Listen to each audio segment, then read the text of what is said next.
Donald J. Trump just lost the most obvious foreign policy chess game and likely, possibly, one of the most destructive and damaging in U.S. history. And that is the breaking story here on Tuesday at Occupy Democrats. Because we all know the phrase, "He shall know the truth, and the truth shall set you free." Actually, Donald Trump doesn't get the truth. If he ever got the truth, he would actually function quite differently. But Donald Trump is far too much of a narcissist and far too arrogant to see the obvious that everyone has known for well over 15 years at this point. So when he makes comments like this in this breaking story about his bestest pal, isn't it nice to be friends with Vladimir Putin? When he makes comments like this, you have to unfortunately and sadly laugh. Take a quick listen. I'm not happy with what Putin's doing. He's killing a lot of people, and I don't know what the hell happened to Putin. I've known him a long time, always gotten along with him, but he's sending rockets into cities and killing people, and I don't like it at all. We're in the middle of talking, and he's shooting rockets into Kiev and other cities. I don't like it at all. I don't like what Putin is doing, not even a little bit. He's killing people. And something happened to this guy, and I don't like it. Nothing happened to him, Donald. He's always been like that. The entire planet knows it. You simply have believed in your own snow globe bubble you've lived in your whole life that as long as someone pats you on the head and tells you how fabulous you are, you will think they're actually your friend. He's never really even been the devil in sheep's clothing. He's just been the devil, and we all know it. You, on the other hand, are simply compromised.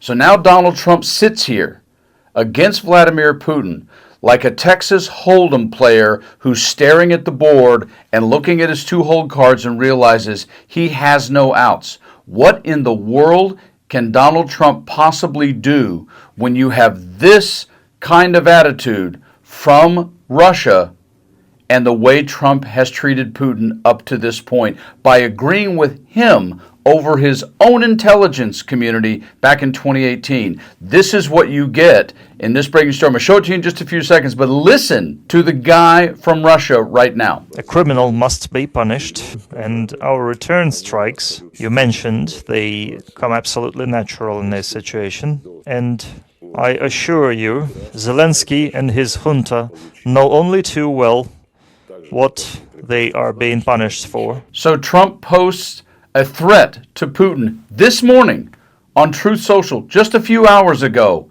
And how does Vladimir Putin respond in this breaking story? And who's really losing the hubris battle of arrogance by Donald Trump? That would be the Ukrainian people. Take a look at this. Breaking tragic news. Back in January, Trump told Putin to end ridiculous war in Ukraine or face new sanctions because, of course, he promised to end the war and it would be easy on day one. However, yesterday, on Memorial Day Monday, after attacks by Putin on Ukraine, Donald Trump came out and angrily threatened and couldn't understand what's wrong with Putin. And then what does he do this morning? He sends a post on Truth Social saying that if Putin didn't back down, really bad things were going to happen to him. Well, in this breaking story, breaking news, less than an hour after Trump threatened Putin on Truth Social, this morning, Tuesday, the 27th, Russia has fired a large number of ballistic missiles at Ukraine cities. Take a look at this map. He has gone on an all-out assault. Pray for Ukraine. Clearly, Putin, as we've always known, doesn't respect Donald J. Trump. Yeah, Donald and J.D. Vance, it's called cause and effect.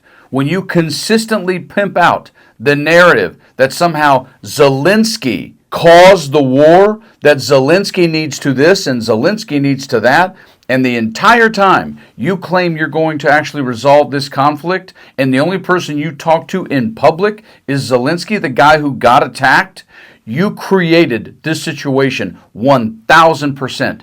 Whatever happens from here with Vladimir Putin, Russia, and Ukraine, it is all on you. You absolutely stone-cold, hubristic moron. This is on you, and the buck is going to stop at your desk 1,000%. Everyone saw this coming. You chose not to. And it does cause us to all wonder, why would that be? I keep saying to the media every single time Donald Trump's in front of a microphone, you should be asking him, what does Vladimir Putin have on you? What does he have on you? What does he have on you, Donald? Because the Ukrainian people are paying for that with their lives. Shame on you. You guys stay frosty.